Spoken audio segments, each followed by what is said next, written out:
மதுரை வடக்கு தொகுதி திமுகவின் தளபதியை எதிர்த்து போட்டியிடும் சரவணன், எடப்பாடி கொடுத்த சிக்னல். மதுரை வடக்கு தொகுதியில் அதிமுக வேட்பாளராக சரவணன் களமிறக்கப்பட வாய்ப்புகள் உள்ளதாக தெரிகிறது.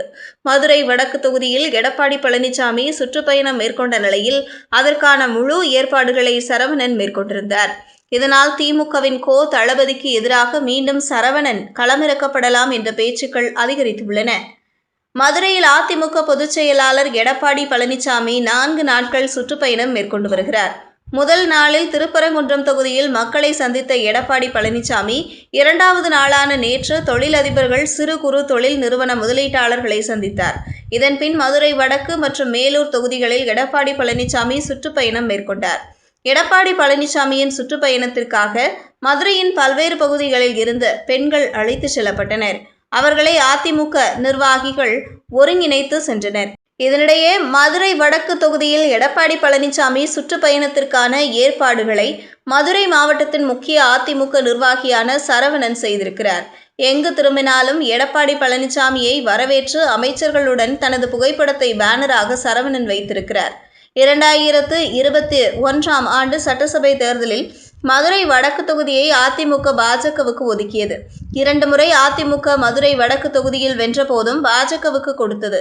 அப்போது பாஜக சார்பாக சரவணன் வேட்பாளராக நிறுத்தப்பட்டார். திமுக சார்பாக மாவட்ட செயலாளர் தளபதி நிறுத்தப்பட்டார். இவர் சுமார் 23,000க்கும் அதிக வாக்குகள் வித்தியாசத்தில் வெற்றி பெற்றார். மதுரை வடக்கு தொகுதியை பொறுத்தவரை reserve line, TRO colony, BP குளம், அண்ணா நகர், கோமதிபுரம், புதூர், நரிமேடு உள்ளிட்ட பகுதிகள் அடங்கும். இங்கு முக்குளத்தோர், யாதவர், சௌராஷ்டிரா, ஆதி திராவிடர் உள்ளிட்ட சமூகங்களைச் சேர்ந்த மக்கள் வசித்து வருகின்றனர். அதிக அளவில் வணிகர்கள் தொழில் செய்து வருகின்றனர். அனைத்து சமூக மக்களும் வசித்து வருவதால் மதுரையின் மிக முக்கிய தொகுதியாக மதுரை வடக்கு தொகுதி அமைந்துள்ளது.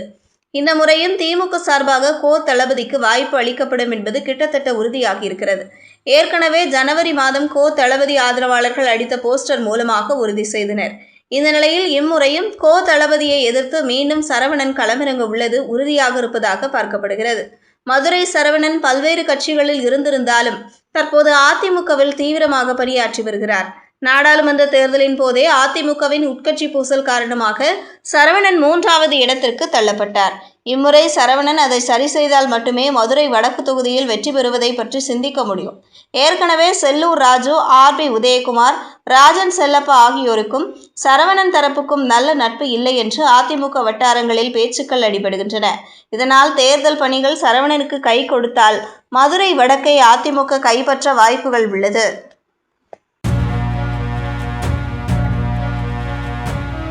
செய்திகளை உடனுக்குடனும் துல்லியமாகவும் தெரிந்து கொள்ள News 10 தமிழ் சேனலை பின்தொடருங்கள்.